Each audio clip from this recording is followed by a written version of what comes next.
what up, what up? It's your boy Fred The Godson, aka Goldo Frederico. Shout out to Envy Online. You watching Envy TV. It's your boy, BX. Holla. I appreciate you coming through for the interview, Fred. Alright, first question.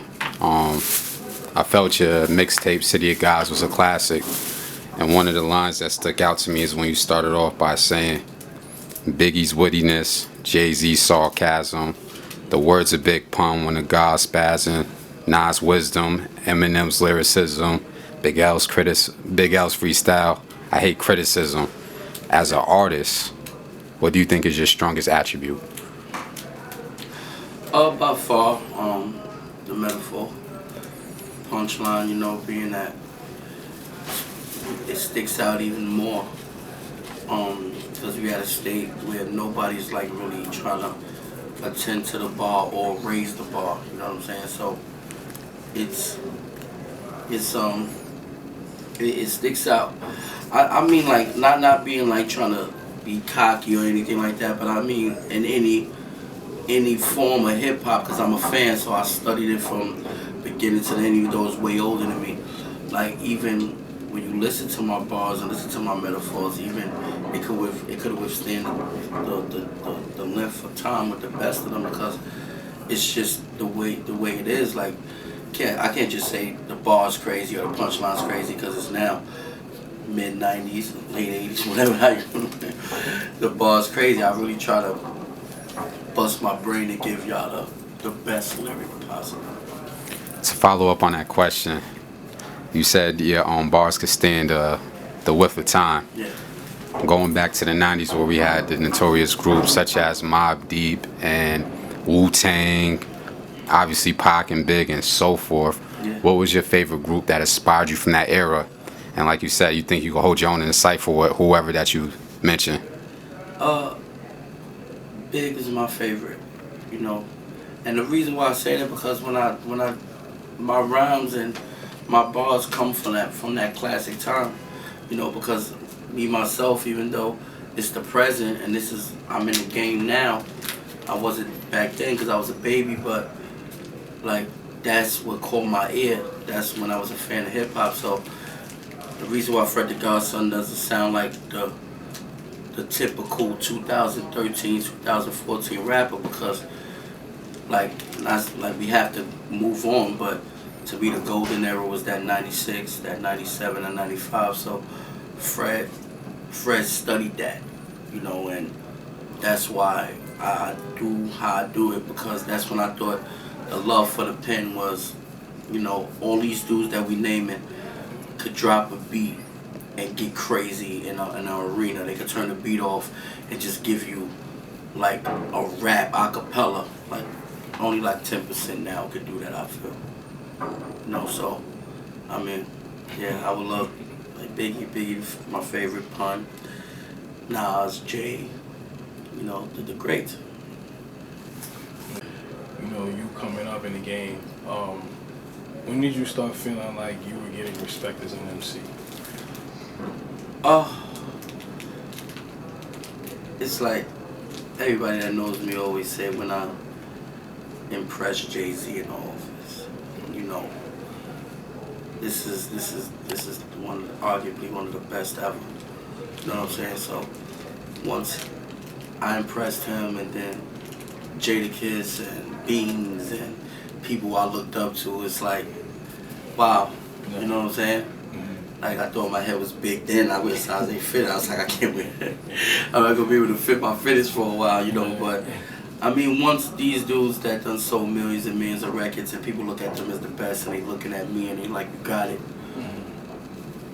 That's when I was like, yeah, I'm doing something right. And also too, another thing that I think is definitely overshadowed is you coming up in the game.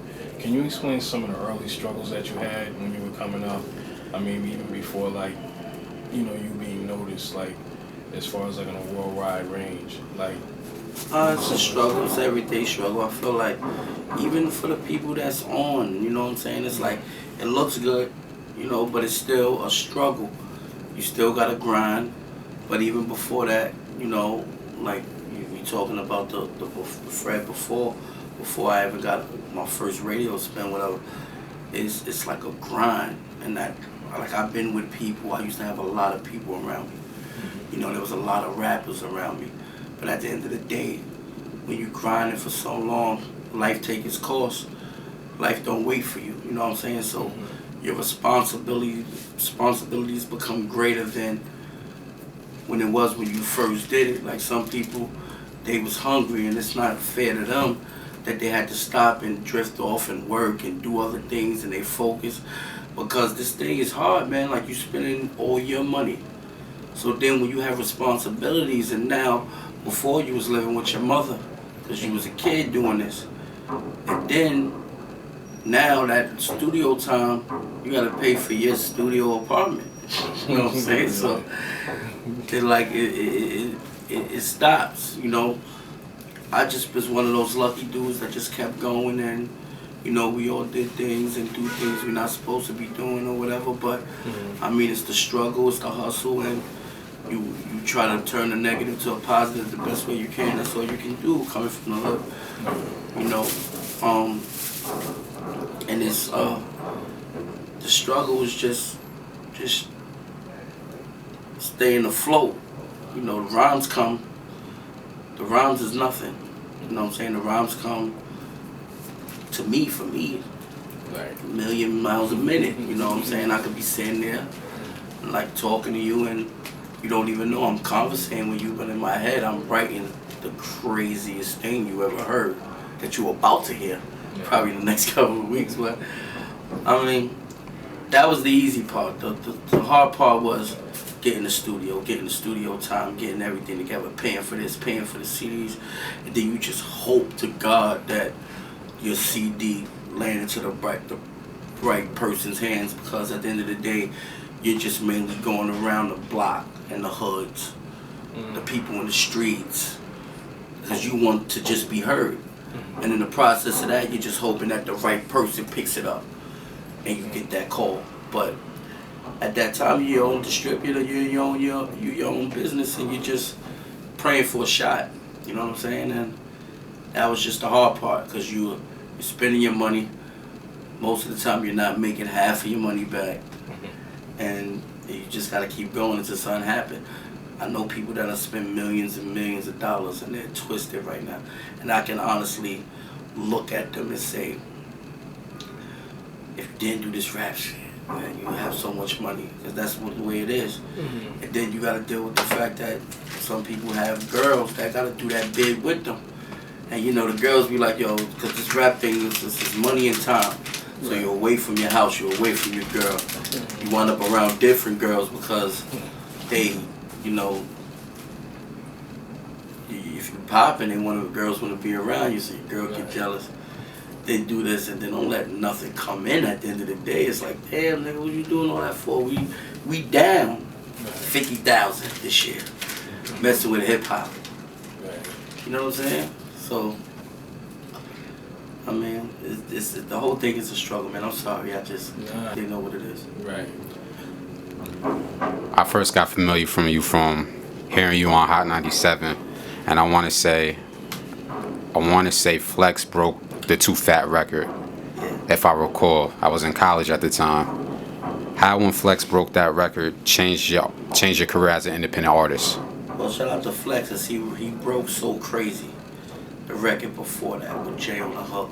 Shout out to Hov for not snatching my record down off the You know, he broke that record, and then when we came in with the Too Fat was a good day, 2 days for me, because I dropped it, and it's a true story. I gave it to Self and Flex. Self came on Friday, and he went in. He played it for 15 minutes straight, then 7 minutes, then another 7 minutes, you know, and then Flex came on the next day, and he played it for like 33 minutes straight, you know, and it was just crazy, man. It was just bananas, man. So shout out to Flex, man, like, you know, for like really, you know, shout out to the boy Sean Perez, man, you know, the manager. Like, I got a good team, you know, and then everything just went well. You know, so that was good because I came in like that. And, you know, and I'm never letting up. You know what I'm saying? I was just blessed. You know, because I hear it. I hear people that sign major deals and millions of dollars and all this, and they wasn't getting nowhere near the spins that I'm getting. You know, when, you know, at that time, especially, you know what I'm saying? So, right now, you know, that was just crazy, man. So, yeah, like, that was bananas. Good time. Yeah. Also, too, not just with the lyrics, but the visuals. The visuals behind your camp is crazy. Now, I caught a couple of your visuals by a good director that I like her work, named Taya Simmons. She did Doves Fly, and I want to say, I forgot the other record, but it looked like a strip club joint. Monique's Room. Monique's Room. Wasn't a strip club's joint, but I like this song, the concept. Do you help direct your own videos as well? No. I'm not going to take nothing from Taya. Taya had that whole vision herself. Wow. She went in and she made a movie out of them joints, man. That girl's very talented. It's like my sister. She rocks. You know what I'm saying? And even now, like, it's some joints that I haven't put in, but even like from her to the Mills Miller to the new kid in charge right now that's shooting all my joints called Last. You know what I'm saying? He's like these dudes. I'm just lucky. You know, I'm around like good directors. And I'm blessed. Now, also too, we wanted to ask you about definitely in your career when you did a XXL cover. I remember that was very big at the time. What momentum did you gain off of being off that cover? It's huge. I always call that the biggest moment for me. Because when I first seen my bro Corey Guns and I seen Asher Roth and all those dudes in the first one, I said, I'm going to make that cover one day. I mean, it's just something that made me want to do. It's not like it's the craziest thing. Some people be like, yeah, it's the big deal. But I just wanted to do that, you know. And 2 years later, I was on the front. And if you'd have told me 2 years later I was going to be on the front cover when I said I was, I wouldn't believe you because I know how hard this game is. But not saying taking nothing from me and my work ethic because I go all the way hard. Right. It's just the politics and the bullshit that comes with it. Like if it was based upon skill, man, you'll see Fred in front of a lot of covers.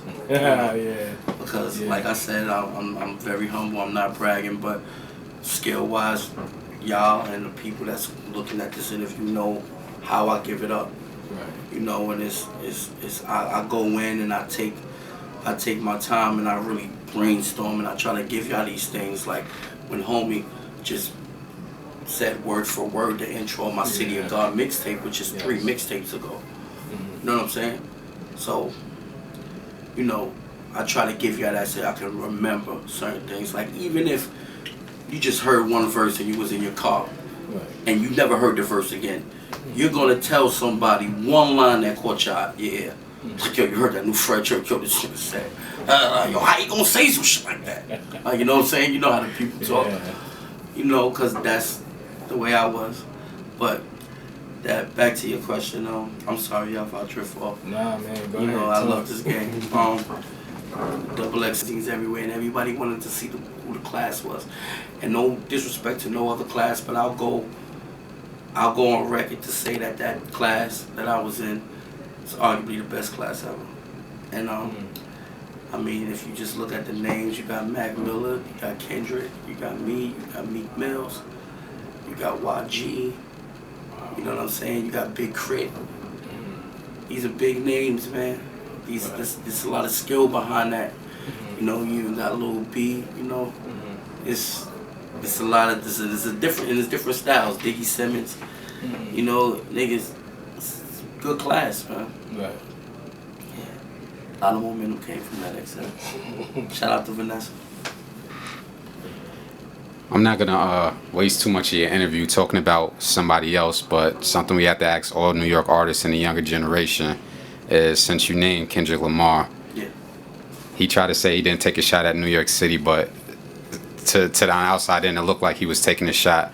When you heard the Control verse, what was your response? I mean, I heard your response, but what was in your head? What was going through your head when he said what he said? He's bugging. What's wrong with them? You know, and it's just like, you being a fan of New York, it's like, right now, we know the South running things. Kendrick popping, you know. Don't get it messed up. I'm a big fan of his. He's one of the dudes that's holding it down. But it's still like, this is the city. Yeah. And it feels like we know right now New York ain't where it used to be at. Right. So while we're down, it's like when you do that, it's like, like somebody gotta say something. Like, now you making us feel crazy. Yeah. It's like, come on, like, Yeah. like you're the king of New. You can like, don't even play like that a little bit, Like, because we like, no matter who, like, it's like, even though they say he's like the votes came in and they said he's #1 and that's cool, but I know it might sound funny to certain people, but saying you're the king of hip hop and saying you're the king of New York to New York dudes is two different things. Yeah.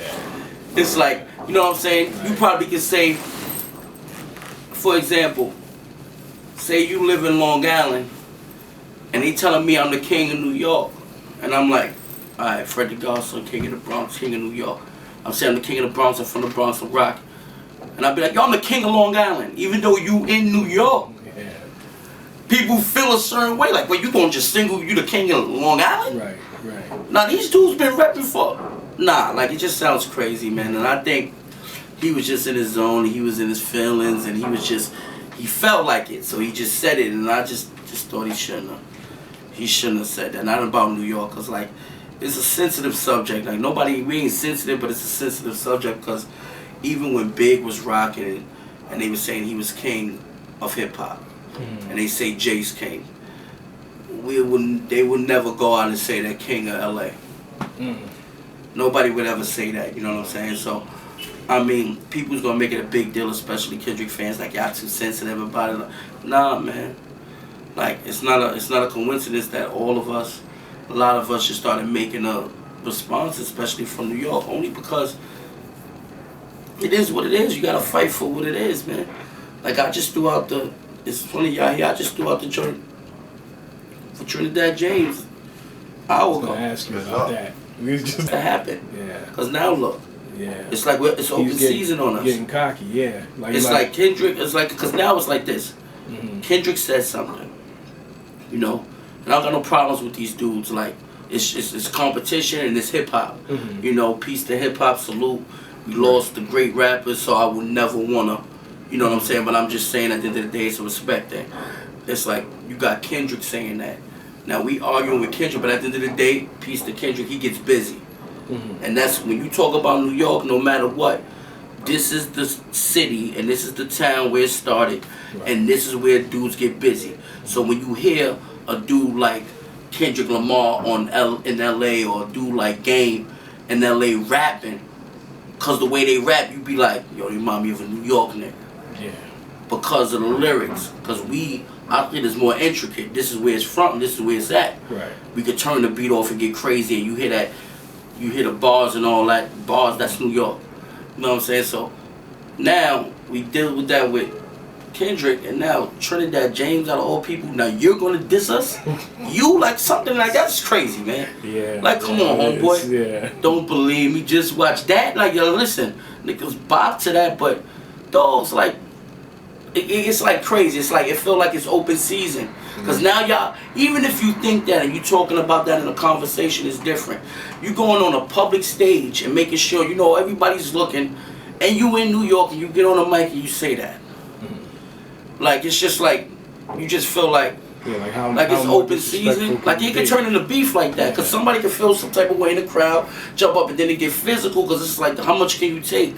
Right. You know what I'm saying? Like, it's just like, damn, I'm from this town, I'm gonna fight for it. You know what I'm saying? I'm not gonna just sit there. I don't got no problems with these dudes. You know what I'm saying? But it's like, I gotta say something, you know?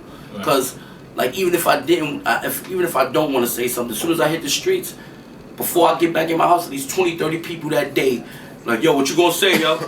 Yo, Fred, man. Yeah. Yo, that Trinidad James disrespected us, man. What's up? What you gonna say? Right. Because they can't do it, so I gotta be the mouth for them. Right. But I'm feeling the way they feeling. So I was feeling Mano when he used to rain that crazy. I was feeling him. I was too. It's like, damn, homie, like I feel him. He ain't do nothing wrong. Right. So it is what it is, man. Make sure y'all go check that out. Welcome to the city, man. Fred The Godson, man. I know the bar, huh? What I said? Something. Wayne. Something. We from the streets, now we get paid to do it. You trying to bring the heat, ask Dwayne, it's a different way to do it. You know, the guards watching, the bars popping. Probably hit Trinidad hard, but not hopping. You know, it's boxing. Phil licks Trinidad. I'm gunning after whoever I feel licks Trinidad. I know how I play, man. You listen to the rest on YouTube. Yeah, but we gotta go. It's the bars, man. That's what y'all here for. Art, like, you gotta protect it. Biggie died for this. Pun died for this. Gotta rep out. Now, you talked about Biggie being one of your favorite rappers, and it's noted that he was able to produce those great records without even writing. Yeah. What is your method as far? Oh. I don't know how that dude did that. I don't know how he did it, and I don't know how Jay-Z do it. I just don't understand. I mean, I did it before on a verse, and I'm gonna be honest with you, it took me out of my comfort zone. I did it, but I didn't feel like it was as powerful as if I would have wrote it. There's people now that want to do that just to say they do that. But their rhymes not even sounding like the same the way they used to write. I know rappers, I'm not going to put them on the spot. But there's dudes that used to write, and now they say, I don't write no more. Just to say they don't write no more. But you can hear it, like you're struggling. Just to say you don't, it's taking longer, it's not sounding the same. Right. I write, man. I write all day. You might not understand this shit, but I write. I write. With my bag in here? Let me get it. Take y'all time. Y'all can decode it. Got 10 racks for you, man. Whoever could decode that, I got 10 racks. You know, it is his project and model. That's like, yo. How you doing that? You know what I'm saying? Like, yeah. So those dudes is crazy. I don't even think they're human, man. But Yeah. you know, shout outs to them, man. I can't do it. All right. Okay, a lot of people want to know too. Based on the situation, you had Monique's room. Yeah. It was a big hit. The Uptown joint was a big hit. A lot of people think that you're signed to E1. No. Now, explain the situation, because a lot of people are confused about that. In the beginning, we was moving Monique's room by ourselves. Right. So everything you heard in the beginning was just Fred The Godson. And then at the end of the stage, when Monique's room was hitting a downhill, we inked up with our E1. Okay. And they shot the video, the second video. That was on MTV and everything. Shout out to them. Right. And they pushed it. They put it on. Drama put it on his album. And you know, that's what it was. It was just a single deal, in and out. Oh, okay. All right, cool. Yeah. All right. Another thing too, the mixtape came out not too long ago. Your whole movement, TBM. We wanna know about that. We just got done talking to Reef. Maybe I want to say a week or two ago. Okay. We interviewed him. We kind of wanted to hear from you, being that it seems more like you're the face of it. Yeah. Who's in TBM and what do they bring to the table? Everybody got different styles. That's my team, and I just felt like everybody think it's just Fred Dolo. And as far as my music go, it is just me. But I still have people around me that give me energy, like my boys and my family. You know what I'm saying? I just felt like the world needed to hear them. Like they hear me all day, so I just brought them to the forefront. And I felt like it was a good mixtape. And shout out to Reef Hustle, Mr. Papers, Friday October, TBM Snip, 808 Spills, Riley's, LAR, Fat Boy Izzo, Fat Tito. It was just we had fun making it. I'm glad people was rocking with it. Okay. Yeah. All right. Another trending topic, and we're asking all the MCs we ask everybody, and you come from that era too. Another trending topic is the female MC.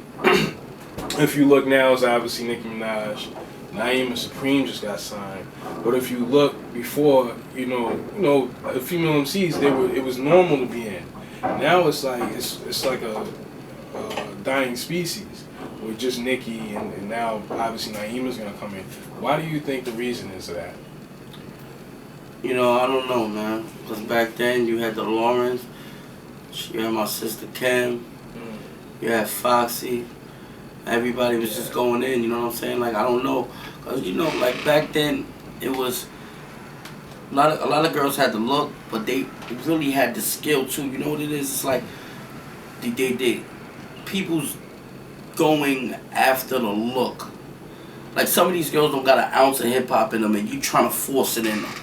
Because they know there's money in them, you trying to change you like a bad joint that really, you just like, yo, if I write a rhyme for her, man, she would get it popping. But she really don't, she's not about it. Like, I mean, it's good to do that, but the girl gotta want to do it, and she gotta have something with her, some form of, some blood of hip hop running through them.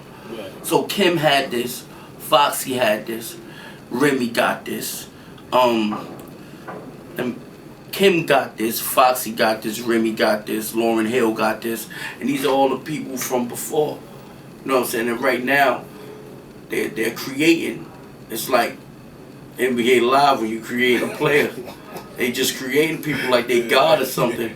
They gonna take a regular girl that's walking up the block and really put her in the studio because she got a good look. But it's gonna come out. You're gonna hear it in the music. Something just ain't gonna sound authentic. It's not gonna sound original. It's not gonna sound like it's natural. You know, it's gonna sound like somebody's doing some ventriloquist shit. You know, so that's what I think.